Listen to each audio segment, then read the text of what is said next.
Емисијата ја продолжуваме со господинот Ѓорги Илиевски, просветен инспектор во пензија, на кој се уште прилично активно се бави со проблемите во образованието.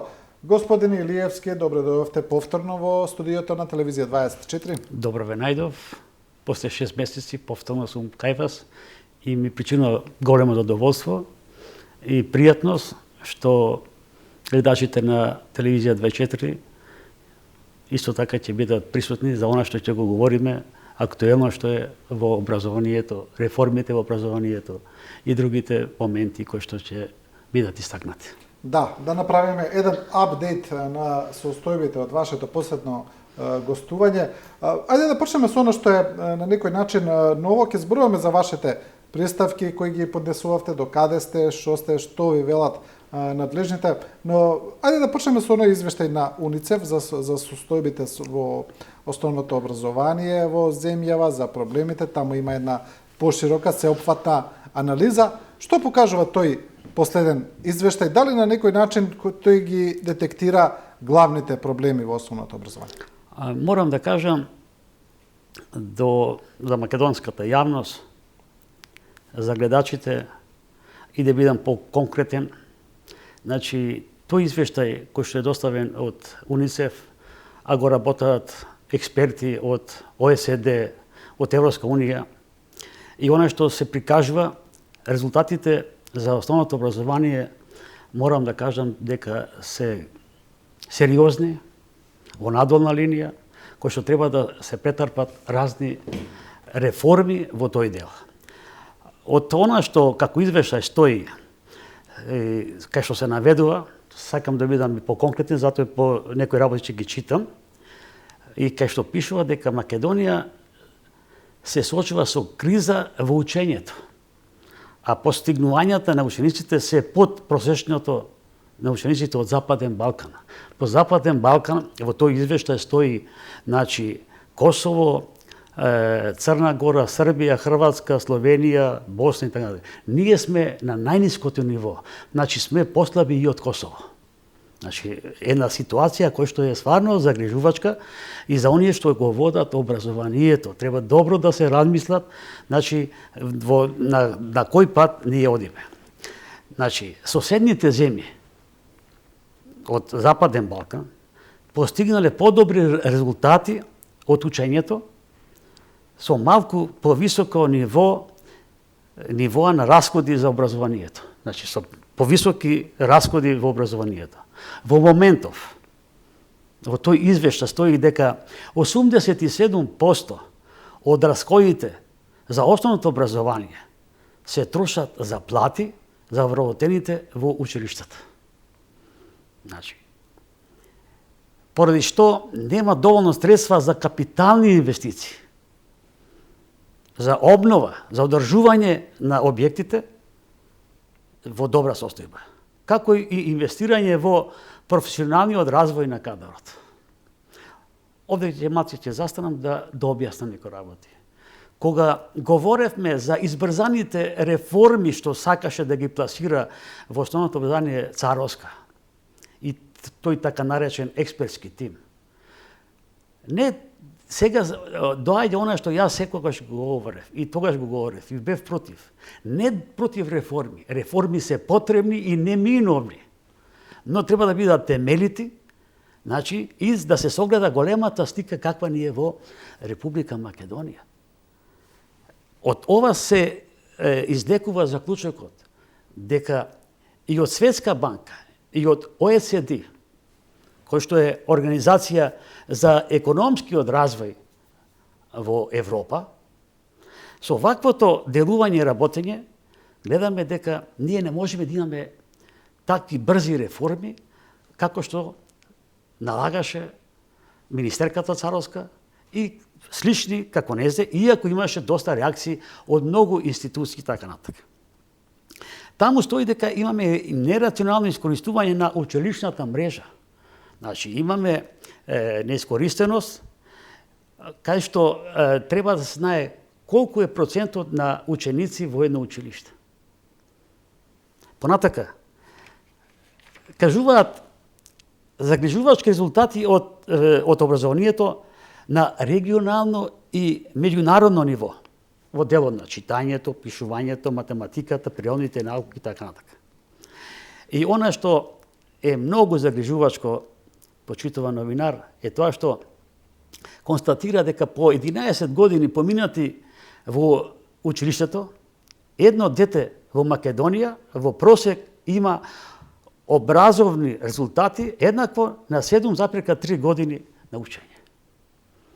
Тоа е најлош резултат во Европа. Или со други зборови, децата ода на училиште 3,7 години им се залудни потроши. Рече се 4 години. Да, скоро 4 години. А добро, сега јас, она што го гледаме во пракса, за разлика од овие податоци, од овие анализи кои се студиозни, кои се направили, предпоставувам, доста темелно и аналитички, во пракса гледаме дека сите основци не се одлични. Сите со петки одат во средно училиште. Значи, имаме една страшна разлика помеѓу реалноста и она што не се презентира како реалност. Така Зошто е тоа така? Тоа е затоа што не се навикнавме, значи, да дојде науката до израз. Оди повторно, морам да кажам, политиката во образованието, потикната од Министерството за образование и наука. Во една нормална држава, како што се во европските земји. Еве, многу се милуваше, се кажува Финска, Данска, Норвешка и така натака. Со промените на власта може да се променат многу министри, но претежно министерот за образование и министерот за економија, како што викаат во странство домаќинот, чуварот на парите, остануваат. Ако не останат, се продолжува таа политика кој што биле претходните министри. За разлика од кај нас, се менуваат министри на секои 2 години и секој министр си носи своја екипа. И се почнува од него. И тоа е тоа промашување и сега се случува токму тие притисоци врз наставниците, немање тебелно испитување, оценување. Треба да потенцираме дека притисоците доаѓаат од родителите. Да, токму сакам тоа да кажам. Токму сакам да кажам. Притисоците. Но, кога ќе се има инструмент на правилно оценување, систематско оценување, ние немаме систематско оценување. Тоа сака да ве прашам, кој е решението? Решението е, ако ние во првото тромесечие се дадат оценките онака како што треба. За првото полугодие ќе видиме разликата помеѓу првото тромесечие, второто тромесечие, односно првото полугодие, оценките кои што се пообјективни, за разлика од третото тромесечие и крајот второто полугодие. Кога се фризираат Така. кога се Тука се тие проблеми кои што како треба да се делува и да се работи на овој план. На овој план треба систематски да се работи. Тука сме слаби. Тука сме најслаби во Западен Балкан. Сега не спомнувам за Европа. Западен Балкан. Значи, ние сме послаби, како што кажав, од сите.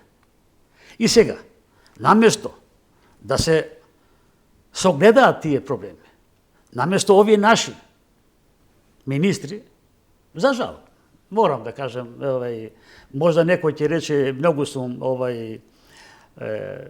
возборувањето оштар, но министерот треба да го познава образованието. Ве молам, треба да го познава. Ние ги ставаме министрите во образование, ако нема каде, па биде овој може да биде и во министер за земјоделие, може да биде и во правда, ама ајде го ставиме во образование. Значи едноставно како хоби му доаѓа. Доволен пример беше претходната царовска, кој што спроведуваше политика. Од сите овие анализи што ги направи експертите, констатираат тешки ситуации. И во дело на финансирањето сме најслаби. Во буџетот издвојуваме 3,7, а сега е 3,2, за разлика од нас, Највисокото ниво на финансирање за образованието, ОЕЦД е 5,2.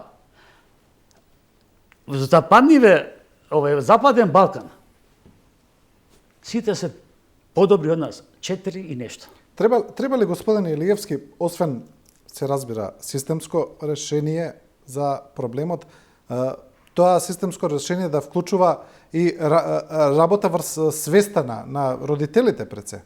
Дали тие се свесни дека со тоа што инсистираат детето да им има сите петки, дека всушност го хендикепираат собственото дете? Прво, мора да ви кажам една работа, дека во училишните одбори има вклученост и на родителите. Колку тоа функционира во училиштата, треба да се испита. А тука гледам вината и во Државниот просветен инспекторат. Зошто? Затоа што тие вршат интегрална евалуација на секој училиште.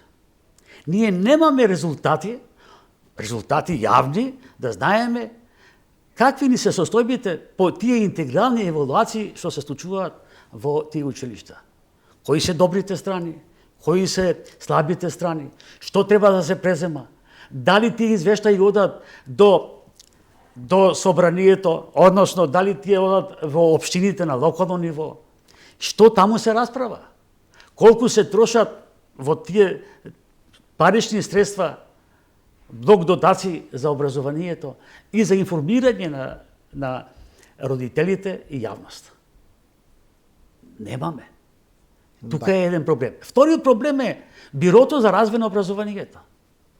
Тука треба да се направи целовита реформа. А тоа значи Бирото за развој на образованието, кои се спремни за програмите, кои се стручни по наставните предмети, треба заедно да делуваат и да работат со Државниот просветен инспекторат. И треба да има годишни извештаи. Тие годишни извештаи треба да се расправаат и во парламентот, и во општините. Бидејќи основните училишта се во рамките на самите општини. Кога делували работеле?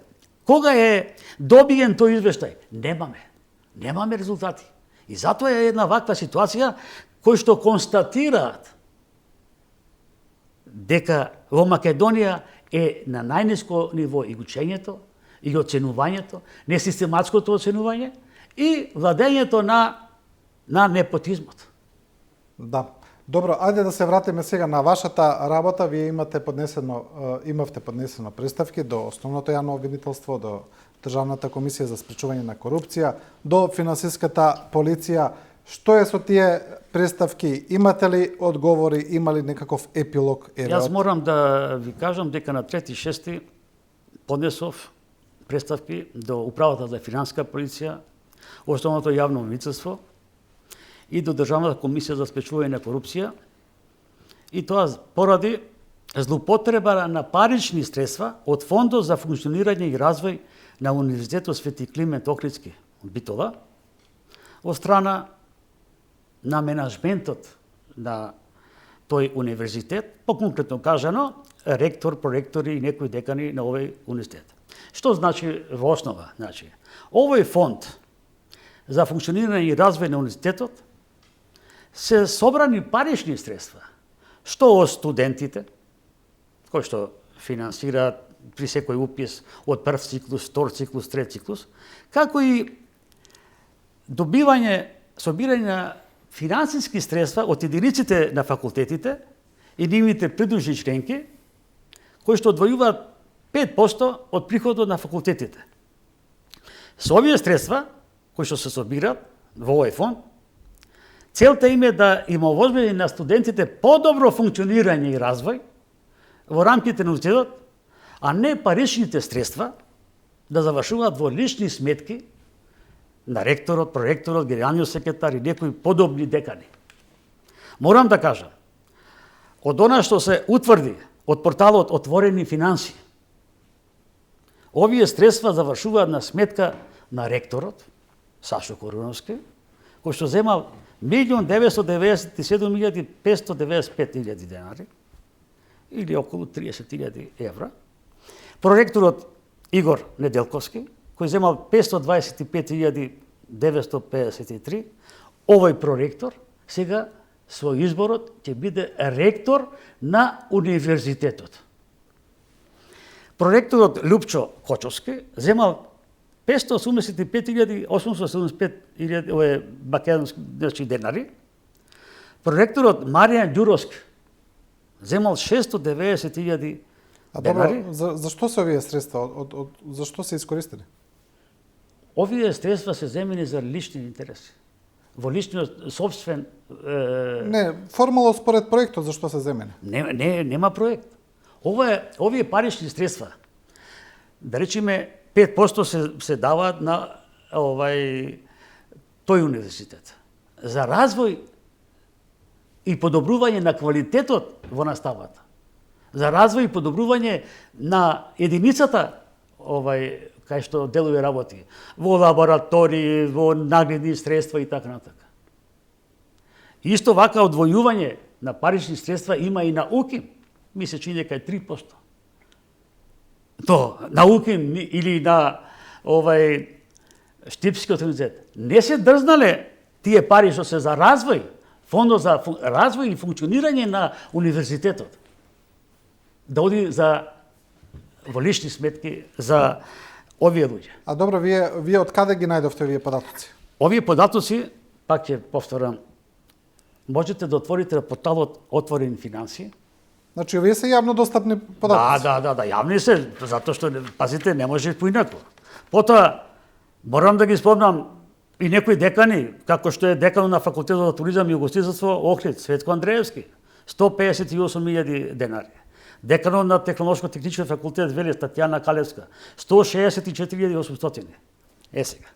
Затоа го известувам овие институции, кои што се надлежни, Државната комисија за спречување на корупцијата, јавното обвинителство, финансиската полиција, да го истража се ова.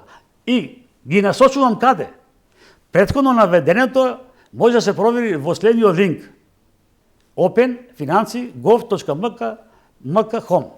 Или велам, отворете ја страната на Отворени финансии и напишете го името на ректорот, проректорот, деканот и наведете го фондот за функционирање и развој на универзитетот Свети Климент Охридски. Битола како давател на парични средства. Што тоа не е тајна. Тука сега треба да дојде до израз. Како ги земале овие пари? Како ги земале овие пари? Тоа е злоупотреба. Господинот, новиот ректор, Игор Неделковски, исто земал. Има ли на Open Finance, на Отворени финансии, ставка под која се земени? Да, има таму и ставки, се да не наведувам, да ќе има и ставка, под која ставка. Предпоставам дека има некаква законска основа за тоа прашам. Не, види, тие си земале. Тие ги има јавно. Но зборувам за злоупотреба. Овие парични средства од овој фамозен фонд треба да биде наменет, господин Сејат, за развој на универзитетот и факултетите. Значи, до сега немало пракса да се земаат на ваков начин. Не. Ево, можете слободно да проверите ова што го говорам на УКИМ. На УКИМ, да проверите, се земаат. Дали се употребува, дали парите ги зема од овој фонд, ректорот, проректорите, некои декани и така натака. Нема. Исто и во Штип. Не гарантирам единствено само за Тетовскиот универзитет. Не гарантирам, таму треба да се приспитаат сите работи. А иначе, тој фонд е токму за тоа, за тој развој. И сега се случува, ако ги прашате професорите, зошто не учествува на некои меѓународни симпозиуми и така натака. И зошто не учествуваат, едноставно вика, не можеме, немаме парични средства. Или се даваат за кого, како е подобен и така натака. Тоа е катастрофална работа. Тоа ми го кажуваат и професорите, кои што знаат дека анализирам, истражувам и така натака. Тоа е жалосното нешто што ни се случува. И затоа сме таму, каде што сме. Јас кажав во една моја колумна, македонскиот бродолом на високото образование. Единствено, Само Универзитетот Свети Кирил и Методи се наоѓа на 1594. Значи, во рамките на 2000. Другите, Штепскиот е на 3711 место. Тетовскиот универзитет 4600. Овој Битолскиот што го спомнуваме е на 6304. Ова треба да се позанимаваат. За овој Мајка Тереза да не зборувам, тој е на 13138. 38 место. Каде што таму немаме наставен кадар.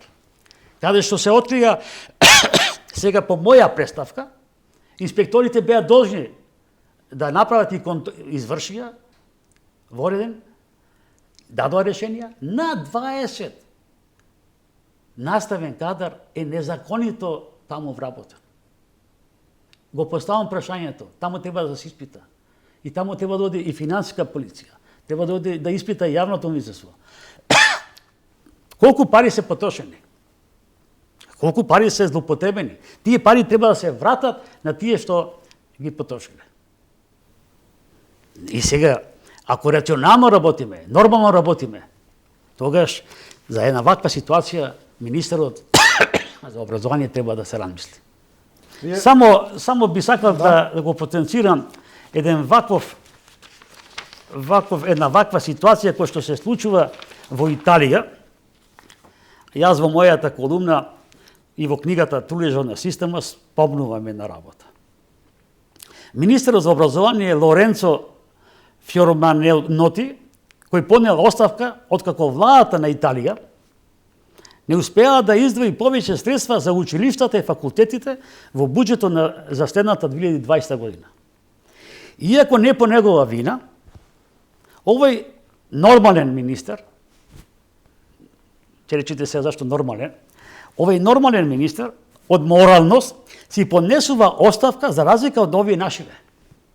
Како што вели италијанскиот министер во оставка, ја прифатив оваа функција само со една цел, а тоа е радикално да ја сменам болната состојба во која се со децени се наоѓаат училиштата, факултетите и истражувачките установи. Истакнува дека владата немала доволно храброст да инвестира адекватни средства во неговиот ресор, доколку трошоците за образованието не бидат зголемени за најмалку 3 милиарди евра. Како што самиот министер истакнува дека во минатогодишниот извештај на Европската комисија за образование, како што имаме и ние, затоа сакам да го потенцирам, се наведува дека Италија за тој ресурс троши помалку од останатите земји. Значи добива критика од Европската комисија за образование, членка на ЕУ, и постигнува подобри резултати, затоа постои опасност во следниве 10 години да остане без 1 милион студенти. Пазите која сериозност ја има. И министерот за образование се поднесува оставка. А овој нашиот министер, јас и пред 6 месеци ви кажав дека од него не може да биде ништо, затоа што тој произлегува од универзитетот од Струга, Стручкиот универзитет, се унапредува и го испитав и тоа. Сакам тоа да знае македонската јавност, кога бев тука и ви кажав дека ќе морам да испитам дали докторската што е докторирала во Тирана е во ред. Да, се признава неговото решение, се признава, стекната во странство и дека завршил трет циклус докторски студии и стекна научен степен доктор од областа на економијата. Но Јетон Шатири уште не ностифицирана дипломата. Стручкиот универзитет го назначува во наставно научно звање доцент. Пазите, нонсенс, тоа е криминал образовен. Тоа се случува кај овој министр. Значи, е асистент докторант, додека не се нострифицира докторската, тој не може да биде избран во наставно научно звање доцент.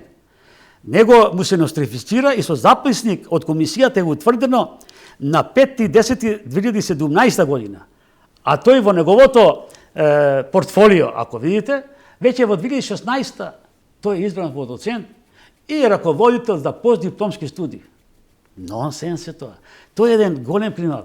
Во една ваква ситуација, тој треба да го зема примерот на овој италијански министер, кој што од моралност Значи, едноставно си понесла оставка и тоа не по негова вина, затоа што бара подобро финансирање, затоа што има критика од Европската комисија за образование.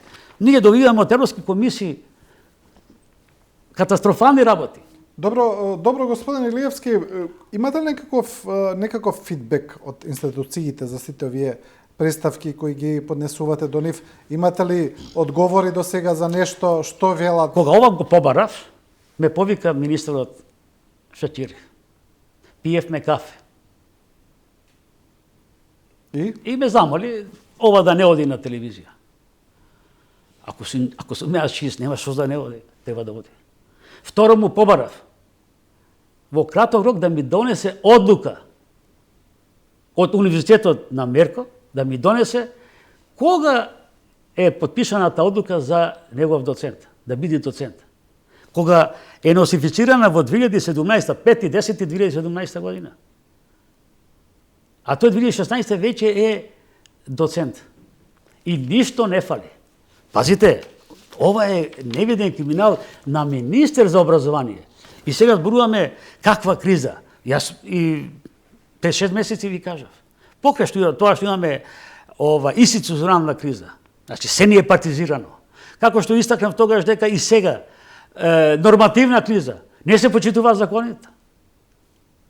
Имаме морално-етичка криза од вакви министри. А сето тоа, никој ништо не му може.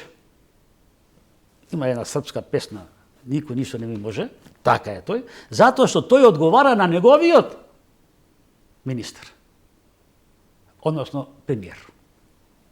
Добро, сега произлезе уште една анализа која ми се чини дека е од податоците од пописот каде што се собираат сите тие таму статистички податоци за невработените, каде што вели меѓу невработените има 100 доктори на науки и 1500 магистри, па доста медиумите ја одработија таа информација, се направија анализи зошто е тоа така. Значи, дали ова според вас е исто така поради тој неуспех на образовниот систем да продуцира реални вистински кадри или проблемот е во хиперпродукција на кадри? Морам прво да кажам дека Агенцијата за вработување е само една статистика која што се пријавува и не се пријавува. Согласно законот за возрастни, системот значи за возрастните, Агенцијата за вработување треба да биде место каде што овие доктори, магистри и така натака, или преквалификации и доквалификации, треба да биде приоритетна задача. Ако се работи онака како што треба, согласно закон, согласно местото и улогата на Агенцијата за вработување. Значи треба да биде приоритет прво нив да ги реши. Јасна работа. А тоа не се прави. Па вие секој ден гледате, ќе примаме не знам колку полицајци, ќе примаме толку, ние немаме, имаме и стручен кадар кој што е без работа. И си бега. Затоа што се евидентира, никој не преза мерка, ако не си партиско милениче, нема да бидеш вработен. Жално и странно го читав тоа, го анализирав тоа. И вие знаеш, морам да ви кажам, каква е состојбата. Добро, а што мислите за самото тоа што имаме толку, едниот аспект е тоа што не се вработени од смислу на пазарот на труд, да речеме, но од друга страна, дали мислите дека можеби дел од нив и не се толку реални доктори на науки и магистри, знаеме кај нас како се завршуваат тие работи, и дали можеби имаме и хиперпродукција на доктори на науки и магистри, дали имаме повеќе него што ни треба? Имаме. Каде е проблемот сега? Премногу магистри и доктори имаме, ама тие се вработени. Еве ги повикувам институциите. Нека ги проверат јавните установи во Македонија. Јавните установи. Преку ноќ. Чуварот станал магистар. Не подценувам. Но треба да има... Се купуваат дипломи. И тоа претежно, морам да кажам, на приватните на приватните факултети, универзитети. Затоа, ние имаме премногу. Една развиена нормална држава нема толку универзитети како ние што имаме. 24 универзитети. Имаме 20 правни факултети, економски. И сега, нека кажат отворено и од Универзитетот Свети Кирил и Методи. Колку имаат правници, запишани студенти, колку имаат на економскиот. Порано имаше масовност, имаше квалитет. Сега одат таму, каде што можат за 6 месеци, за година дена, да добијат диплома, до дипломски, а за магистерски да не зборуваме, ако ги имаш парите. Тоа е. Јас и минатиот пат кога бев кај вас на телевизија, 21.1. Значи сега 6 месеци скоро правиме, што зборувавме, нека излезе еден универзитет да ме негира. Зборувам за приватните. Тие трчаат да добијат студенти и да им дадат магистерски. Така да, она бројка што се спомнува во Агенцијата за вработување, не е ова сега што јас го зборувам. Сите се овие што ги зборувам, што се купени, се вработени, се унапредени во раководители, во не знам што и така натака. Нека се провери. Како што се провери во Босна и фатија. Како што се провери во Хрватска и ги фатија. И ги притворија и министри се и одговара. Да, таму имаше големи афери за тоа. Така. Овдека имаме најголеми афери и сме најниски на нивото на образованието. На овој нашиот министер, Шачири, јас ви кажав, добар е, има убава фризура, да ви кажам искрено. Најубава фризура има, но нема ништо. Што се прави сега? Зошто барам, јас, Неделков да си поднесе оставка. Неделков? Председател на СОНК? Да си поднесе оставка. Зошто? Тој си го изигра достоинството на и воспитувачите и на наставниците. Ти имаме 18, имаме 15, не сега чекај прво да се договориме медијаторство, а медијаторство треба да знаат. Се почнува пред штрајкот. Медијаторство да се најде решение. Кога ќе почне веќе штрајкот, нема медијаторство тука. Тука веќе имаме политика договарање. Нема сега да биде, ќе биде 15, ама во септември. Ама кога ќе дојде септември, ќе нема ништо. Па стануваат овие од високото образование од УКИМ и тие барат, ама не ги третираат воопшто. Едноставно вика во септември обавезно ќе бидете ќе се покаже. Според председателот на СОНК, она што е постигнато со штрајкот е добар, фер договор, како што тој кажа, извлечено е најмногу што може да се извлече во овој момент. Види, што очекувате друго да каже? Што направи со воспитувачите? Одеше, коленичеше, молеше да им го дадат парите на воспитувачите. Вие кога организирате како СОНК штрајк, треба да ги имате во превие сите законитости. Не да пати воспитувачот и да коленичи, па и сега со молакање. Него едноставно. Ако добро е подготвен тој договор, значи колективен договор, треба така да се работи. Ќе почекаме, сакам да се демантирам во септември. И ќе бидам третен да ме демантират. Да е ова што го зборувам, да не е така, да се покачат платите и во предучилишното, и во основното, нормално средното и во високото образование. Дел од наставниците и професорите со кои зборувавме за време на штрајкот потенцираа добро, во ред тоа со платите, се разбира дека сакаме покачување на платите, дека тоа ни е едно од основните барања, но не е само тоа. Тие велат таму има еден цел сет на барања за нив кои они ги презентираа и кои велат дека некако се запоставиле после во втор план, се е дошло до тоа да се реши процентот на плата, а оние останате барања, услови за работа и така натаму, дека тоа на некој начин повторно не е решено. Па не е решено, еве, и самите овие констатации кои што ги имаме од меѓународни и други истражувања, што реагираат професорите, со право реагираат, не е само платата. Треба да се издвои и за науката, за научно-истражувачката работа, за да можеш да учествуваш на разни симпозиуми, да учествуваш во разни импакт факторски списанија, И затоа нас не нема никаде, не препознаваат во Европа. И затоа сега, пак ќе кажам, не да го бранам Укин. Не. Укин беше и на 800 место, и 1200 место, и така. Сега е долу. Но тој е сепак негде го има, гледаме, но другиот бродолом ни е се надолу. Треба да се приспита, да се престрои. Премногу има универзитети. Пак ќе кажам, не ни профункционира Националниот совет. А Националниот совет има своја програма како треба да се делува работи. Формално. Понатака, морам да ви кажам, не сум го кажал овдека кај вас. Основач на јавните универзитети е собранието, господинот Форина. Председател на собранието. Мислите на Талат Джафери? На Талат Джафери, Форина. Па како се однесува? Тоа е Форина, командант Форина на делувањето и работењето. Сите факултети и универзитети имаат поднесено барање да се формира универзитетскиот совет. Не е формиран.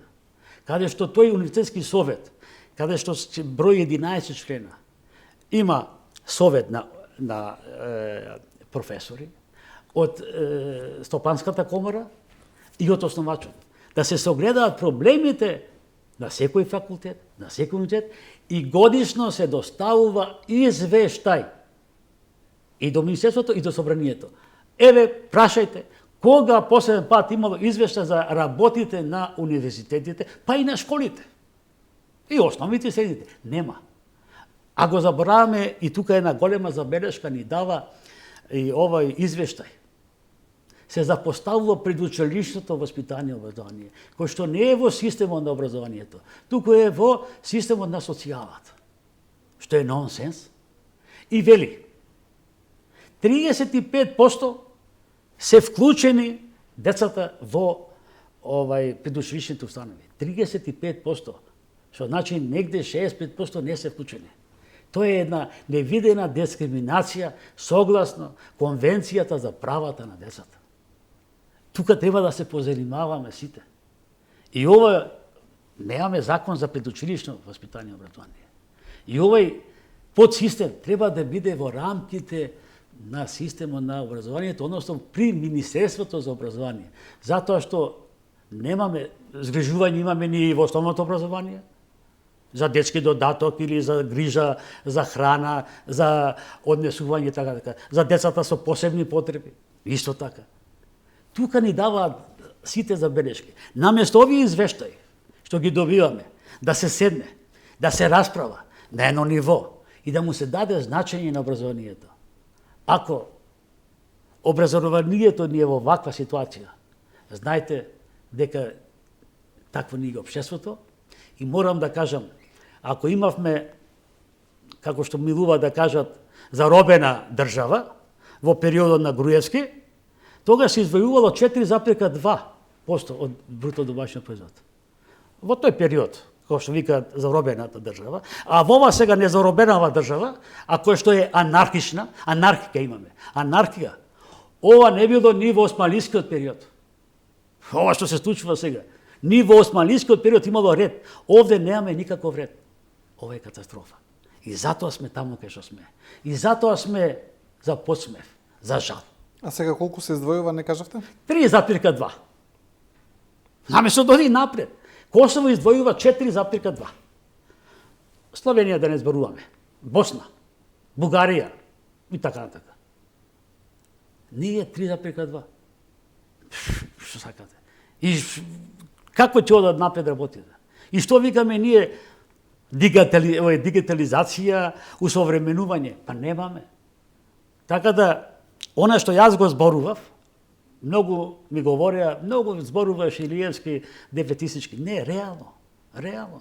Какви ни се состојбите, нека се провери. Затоа секоја општина треба да го провери какво е во основните училишта и предучилиштата. Зошто да немаме уфатено 100% на децата пред одење во прво одделение? Зошто? Колку може ова да влијае врз еве да речеме врз економијата, врз планирањето, бидејќи со оглед на тоа, ако ја видиме оваа анализа еве и на УНИЦЕФ, ако ги видиме и останатите анализи кои вие ги правите за средното, за високото образование, значи какви кадри продуцираме, па тоа после се поставува прашање во однос на инвестициите, на инвеститорите, какви кадри може да очекуваат во државава. Предпоставам дека оние кадри кои се добри, кои се реални, ќе избегаат надвор. Кој ќе остане тука? Дали сме свесни дека тоа ни влијае и врз развојот на државата? Значи, врз сите сегменти, не е ова нешто што е толку површно, толку многу важен процес кој ни ја одредува иднината на некој начин. Јас во една моја анализа пишувам во делот на средното образование, дуалното образование. Последниве години има потреба од 12.800 и нешто стручен кадар, што го нема во Македонија. И тоа што го има, и што реагираат странските експерти на тие наши така наречени стратегија, планирање, развој 2020-2025. На хартија многу напишано, ги немаме. Си бегаат. И затоа има големи забелешки и од страна на Стопанската комора во овој дел. Значи, треба да се слушни и Стопанската комора, потребите на пазарот на трудот. Научно треба.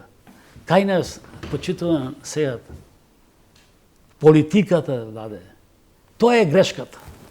Тоа е нема потреба од 20 и нешто економски факултети, ве молам. Или за правни факултети, или за менеджмент. Купишта има по институциите, јавните институции. И кога завршиле, како завршиле, се знае како. И што е тоа? За економскиот развој пропаѓаме. Значи, тука треба да се направи темелита стратегија. Ја немаме. Ја немаме таа национална стратегија за образованието. Ќе го цитирам, ќе го парафразирам Жан Моне, Европа нашиот дом. Вели, меѓу другото, треба да имате економска политика, социјална политика, здравствена политика, образовна политика. Ми имаме обратно. Политика во образованието, политика во економијата, политика во здравството, се е политика.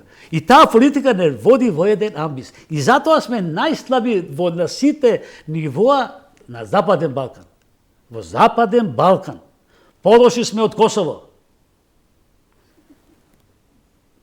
Порано од Косово одеа се и се што да се зема.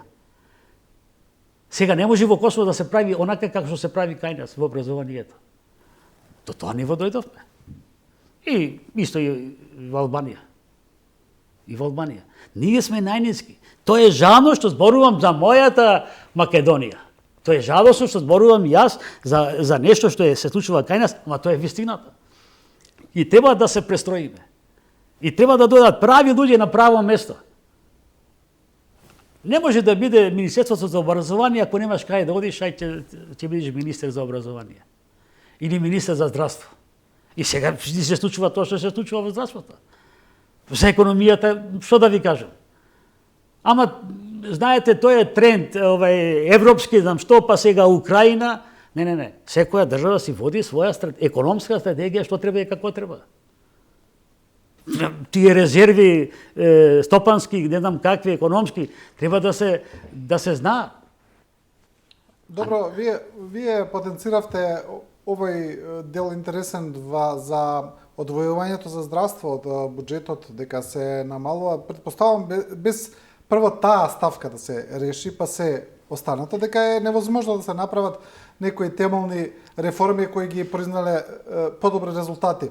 Јас на времето, кога пред 10 години, може, кога правев една емисија со професорот Милчо Пановски за здравство беше, отприлика исто вака за проблемите во здравствениот сектор, и го прашувам, велам, добро, што треба да се направи, да се системски да се реши проблемот? Он вели, ништо не може да се направи со овие пари што ги имаме. Ова се малку пари, тогаш беа, поред, сега е нешто зголемено, но отприлика тука е процентот, Со овие пари, со овој буџет не може ми направи споредби со Словенија колку одвојува во однос на глава на жител и така натаму. Вели, со тие пари тоа е невозможно, нема пари едноставно доволно за таков солидарен здравствен систем каде што сите сакаме да се лекуваме без пари и да добиваме најдобри услуги. И отприлика ова вие што го зборувате за образованието ми се чини дека е исто. Исто е. Со толку пари, толку музика, невозможно е ништо да подобри. Познавајќи го професорот Пановски, човек кој што е многу реален. И реално ја прикажал состојбата во здравството и ова што го зборувам јас што го зборувам. Тоа што го истражуваат експертите странски од Светска банка, од ОЕЦД, тие ни ги даваат тие критики за образованието. Тоа не укажува исто, не води не може. заклучок. Ти сега одојуваш 3,2 за образованието и кај што мислиш да правиш? 87% тоа е само за плати. А каде за капитални инвестиции, каде за опрема, каде за усовршување на наставниот кадар? И за жал да не кажеме голем дел за партиски војници. Точно, се сложувам и мислам тоа е реалната работа. Јас во средбата со господинот Груевски, секогаш ми лепат етикета и тогаш му кажав за промашените дисперзирани студии. Не може да биде. И добро е што не се формираше тој университет Дамјан Груев. Ова е университетот Мајка Тереза, ви кажав. Тој е политички, тој е милениче на Дуи. Таму е главен Али Ахмети. Ова е сега што дошол некој нови ректор, па ми реагира, не знам што. Едноставно, немој да ми реагираш, не живееме, ние некаде живееме во Македонија и знаеме како се поставуваат ректорите. Уште не е, пазите, на Тетовскиот университет, ректорот со поминат рок, уште си владе, никој ништо не му може. Никој ништо не му може.